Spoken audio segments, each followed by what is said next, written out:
माधवदास जी जब जगन्नाथपुरी गए तो 3 दिन तक महाप्रभु जगन्नाथ जी को उन्होंने दर्शन नहीं किया। जगन्नाथपुरी पहुंचे, पहुंचते ही जगन्नाथ जी का श्री मंदिर देख करके रोने लगे और रोते रोते समुद्र के किनारे बैठ गए और जाकर के अपने आप को कोसते हुए रुदन करने लगे।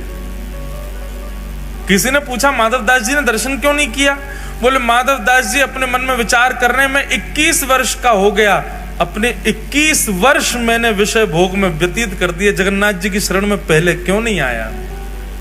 इस उदासी से बैठे जगन्नाथ वहां समुद्र के तट पर जाके और अपने आप को दंड दे रहे हैं। ना कुछ पा रहे हैं, ना कुछ पी रहे हैं, ना कुछ पा रहे हैं, बस एक निष्ठ होकर रुदन करते जा रहे हैं और बार बार स्वयं को कोस रहे हैं। मैंने 21 वर्ष निकाल दिए। अरे तो भाई किसी ने कहा माधवदास जी को प्रसन्न हो जाना चाहिए, अब तो आ गए शरण में। बोले अब जीवन का कोई पता है क्या? मेरे जीवन के केवल इतने ही दिन हो, 21 वर्ष 6 दिन की मेरी आयु हो, तो इसका मतलब अब शेष 3 ही दिन रह पाऊंगा मैं ठाकुर जी की शरण में। 21 वर्ष तो मैंने विषय भोग में निकाल दिए। इस बात से परेशान होकर रोने लगे। अच्छा, माधवदास जी ने कोई 3 दिन का नियम नहीं लिया था। माधवदास जी तो मृत्यु पर्यंत अनशन पर बैठ गए समुद्र के तट पर जाके कि मैंने अपना जीवन व्यर्थ कर दिया, ठाकुर जी की शरण में पहले नहीं आया। 3 दिन बाद महाप्रभु जगन्नाथ जी ब्रह्मवेदी पर बैठे हैं, महाप्रसाद सामने रखा है, लक्ष्मी मैया हाथ जोड़ करके खड़ी हैं, ठाकुर जी से कह रही हैं नाथ भोग आरोग। जगन्नाथ प्रभु कह रहे हैं देवी इच्छा नहीं हो रही। क्यों? आप तो जगन्नाथ हो, आप तो प्रसाद देखते ही महाराज हाथ लंबे कर लेते हो, दूर दूर से पाने लग जाते हो, और आज आपको इच्छा नहीं हो रही, क्या बात है? महाप्रभु जी कहते हैं एक मेरा भक्त सब छोड़ के आ गया, सब त्याग करके आया, त्याग करके मेरे शरण में आया है, लेकिन इस बात की ग्लानि में बैठा है कि इतने वर्ष मैंने क्यों संसार में विषय भोग भोगे। और वो भूखा प्यासा 3 दिन से पुरी में समुद्र के तट पर बैठा है। मुझे उसकी याद आ रही है, मुझे भूख नहीं लग रही है, तुम कुछ करो, उसके पास प्रसाद भिजवाओ, वो पाएगा तब मैं प्रसन्न हूं। लक्ष्मी जी ने स्वर्ण के थाल में महाप्रसाद को सन्मुख का थाल जिसमें महाप्रभु जगन्नाथ भोग लगाते हैं, वही थाल जगन्नाथ जी के अधुरामृत से युक्त थाल एक बालक का रूप धारण करके माधवदास जी के पास ले जाया गया और माधवदास जी के पास रख करके कहा, बोले कि आप ही माधवदास हैं? स्वर सुनकर के बोले हाँ जी मैं ही हूं। बोले श्री ठाकुर जी ने आपके लिए प्रसाद भेजा है मंदिर से, पा लीजिए। माधवदास जी तो महाराज प्रसाद देखने में व्यस्त हो गए, बालक अंतर ध्यान हो गया, प्रसाद देख करके इतने प्रसन्न हो गए, बोले ठाकुर जी ने प्रसाद भेजा, तुरंत प्रसाद पा लिया।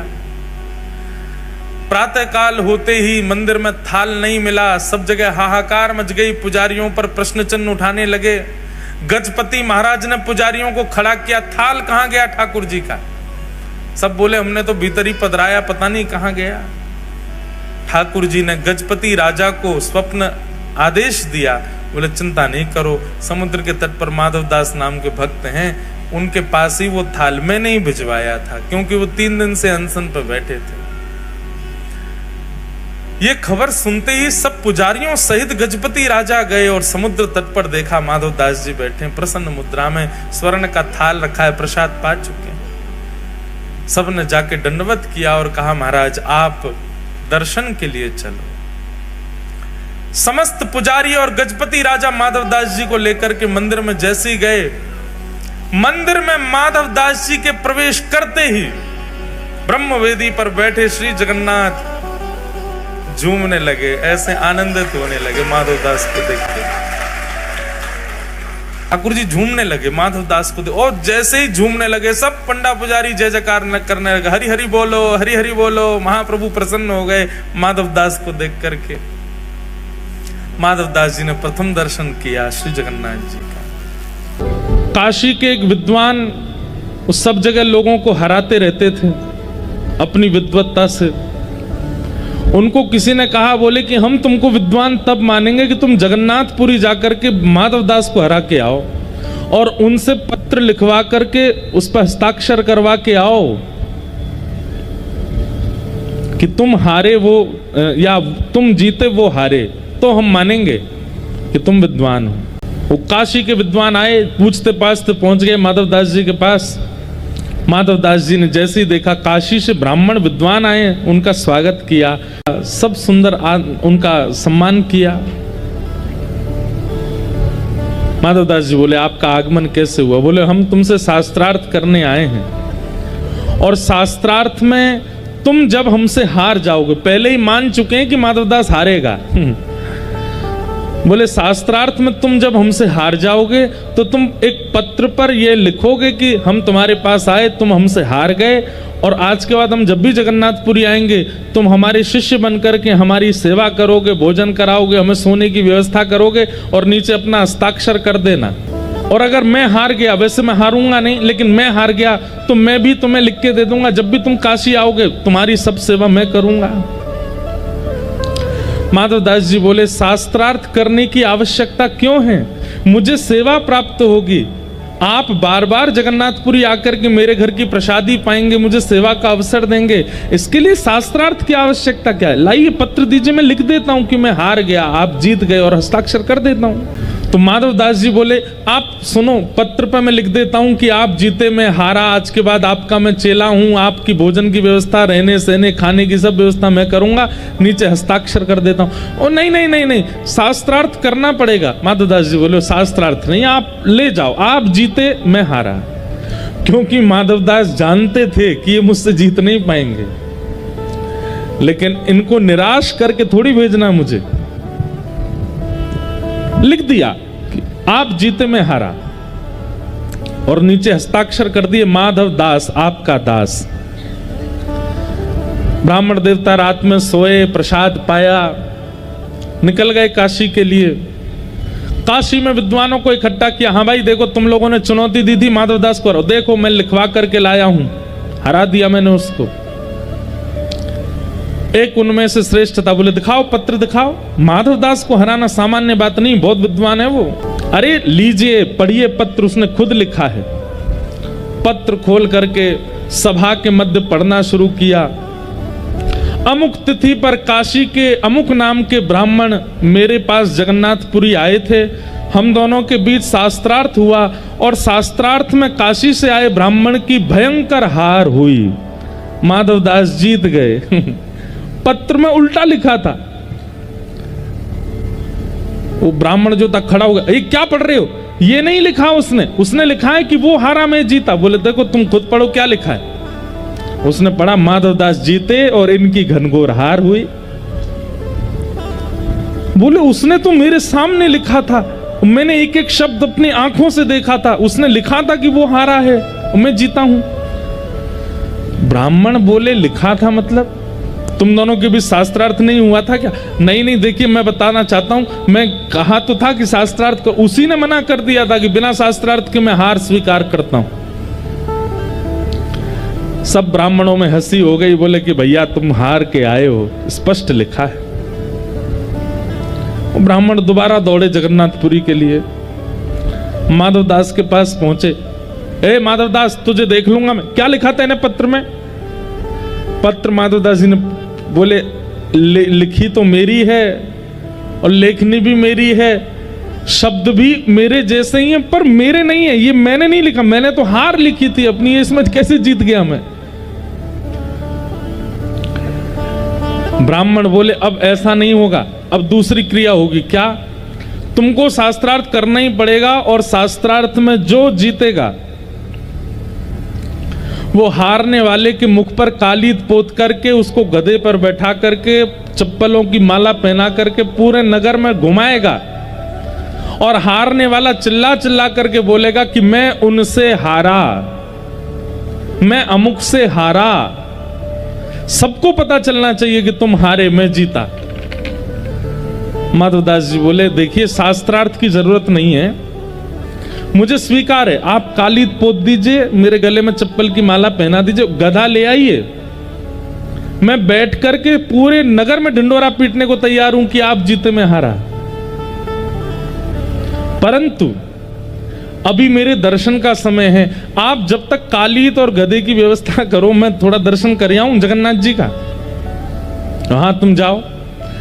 और ये ब्राह्मण गए, दूड़ धाड़ के लाए, गधा कहीं से काली स्याही इकट्ठी करी। इतने में ही माधव दास जी निकल करके बाहर आए मंदिर से। अब हुआ यह कि ये माधव दास जी नहीं थे, स्वयं जगन्नाथ जी ही माधव दास जी का रूप धारण करके आए थे। माधव दास तो भीतर दर्शन कर रहे हैं, पर प्रबल प्रेम के पाले पड़कर हरि को नियम बदलते देखा। अपना मान तले टल जाए पर भक्त का मान ना टलते देखा। ठाकुर जी जानते हैं कि माधव दास काली पोत करके गधे पे बैठ के घूम आएगा पूरे नगर में, लेकिन मैं कैसे बैठने दूं उसको? मैं नहीं बैठने दूंगा। तो माधव दास तो भीतर दर्शन कर रहे थे, माधव दास का रूप धारण करके जगन्नाथ जी बाहर आए और ब्राह्मण गधा लेकर के काली स्याही लेके खड़ा था। आओ तुम्हारा मुंह पोतूं। ठाकुर जी बोले स्याही नीचे धर दो, पहले शास्त्रार्थ करो। तुमने तो मना किया था कि शास्त्रार्थ की जरूरत नहीं है। बोले तब किया था, पर अभी जगन्नाथ जी का दर्शन करके मेरा मन बदल गया, अब तो मुझे शास्त्रार्थ करना है। भगवान से कोई जीत सकता है? ऐसा शास्त्रार्थ हुआ, ऐसे ऐसे प्रश्न रखे भगवान ने कि उनका उत्तर नहीं दे पाया, निरत्तर हो गया वो काशी का ब्राह्मण। और पूरी भीड़ एकजुट हो गई, सबके सामने उस ब्राह्मण की हार हुई। हार होने के बाद ठाकुर जी बोले इधर आओ, स्याही पोते तुम्हारे। और स्याही लेकर के ठाकुर जी ने पोती उसके मुंह पे, बैठो गधा पे, और पूरे जगन्नाथपुरी में हल्ला करके आओ कि माधव दास जीता और मैं उनसे हारा। बेचारे वो बैठ गए गधे पे और पूरे जगन्नाथपुरी में हल्ला करे रोते रोते, माधव दास जीत गया, मैं उनसे हार गया, माधव दास जीत गया, मैं उनसे हार गया। इतने में ही माधव दास जी, असली माधव दास जी निकल करके आए मंदिर से। जैसे मंदिर से निकल के आए, उन्होंने छोटे छोटे बच्चों से पूछा, एक ब्राह्मण यहां खड़े थे गधा लेकर के, स्याही लेके, कहां है वो? बोले वो तो काली मुंह पे पोत करके गधा पे बैठ के डोल रहे हैं पूरे नगर में। हैं अपने आप ही? माधवदास जी दौड़े दौड़े गए, ब्राह्मण देवता आप ये क्या कर रहे हैं? आप क्यों चढ़ गए गधे पे? आपने क्यों अपने मुंह पे पोत ली स्याही? आप नीचे उतरिए, ये अधिकार आपका नहीं है, अभी पहुंचिए अपना मुख। ब्राह्मण चरणों में, नहीं नहीं नहीं माधवदास जी, मैंने अपनी हार स्वीकार कर ली। अब आप ये क्यों स्वीकार की? मैंने तो कुछ कहा ही नहीं आपको, क्यों स्वीकार कर ली? अरे भैया, तुमने जो प्रश्न किए और मेरे प्रश्नों का जो उत्तर तुमने शास्त्रार्थ में दिया, मैं तो तुमको गुरु मान चुका हूं। लिपट गए चरणों से। माधवदास बोले शास्त्रार्थ हुआ कब? समझ गए। दौड़ करके माधवदास जगन्नाथ जी के पास गए और जाके ठाकुर जी से लड़ने लगे, नाथ ये आपने क्या किया? बेचारे एक ब्राह्मण आए थे, केवल उनको जीत की भूख थी। वो केवल अपने जीवन में एक चीज कमाना चाहते हैं कि उनसे सब हार गए, मैं देने को तैयार था अपनी हार, आपने क्यों नहीं देने दिया? महाप्रभु जगन्नाथ जी बोल पड़े, बोले दुनिया का कोई और व्यक्ति देता तो मुझे कोई असर नहीं पड़ता, पर मेरा भक्त क्यों किसी से हारे, और मेरे रहते हुए कैसे हार सकता है? मैं ये नहीं देखूंगा। अरे तुम सामान्य ब्राह्मण होते, विद्वान होते, अपनी हार स्वीकार कर लेते, मुझे प्रसन्नता होती, लेकिन भक्त तो मेरा है, मैं कैसे उसे हारता देख सकता हूं?